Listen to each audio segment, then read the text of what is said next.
a statewide tax on sugary drinks. And if approved, Maryland would be the first state to do it. Our John Gonzalez is live in Silver Spring now to break down how this tax would work. John, a lot of people talking about this.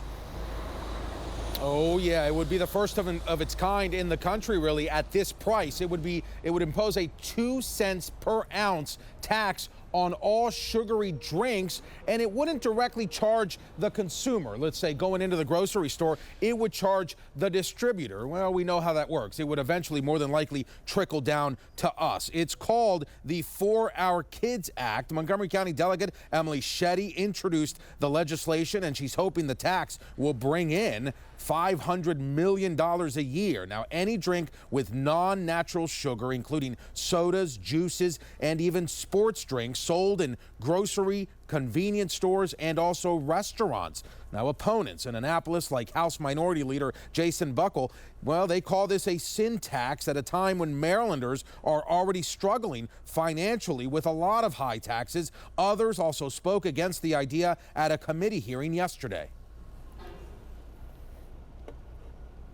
This is not a soda bill. This is a tax on people that don't have any other options. This is a group of progressive legislators trying to get a revenue option and tell people what they should and what they shouldn't drink and how they shouldn't live. And breaking it down, close to half of the money collected from the tax would go toward the child care subsidies and free meal programs. The other half would go into the state's general fund. But even Delegate Shetty agrees that this needs to be amended and looked at a little more closely. For example, her colleague, Delegate Robert Long, who represents Baltimore County, posed an interesting question at this hearing yesterday. He said, what if I go into a 7-Eleven and I purchase a 32-ounce big gulp of soda, but he fills it halfway with ice? The delegate said, yeah, that needs to be revisited. If this passes, it would start in July of 2026. Right now, there's no bill version on the Senate side, but this is definitely going to be a talker for some time, guys. Yeah, and as that bill is written, the tax would actually increase in 2027. So, John, I'm curious, even though this is a tax on distributors, I mean, we would all expect that cost to be passed on to us. So how much more would we all expect to pay just for those, average soda and energy beverages that we buy every day? Well, we've got a display here just to kind of break it down a little bit. So, for example, you've got a 2-liter of Coca-Cola, right?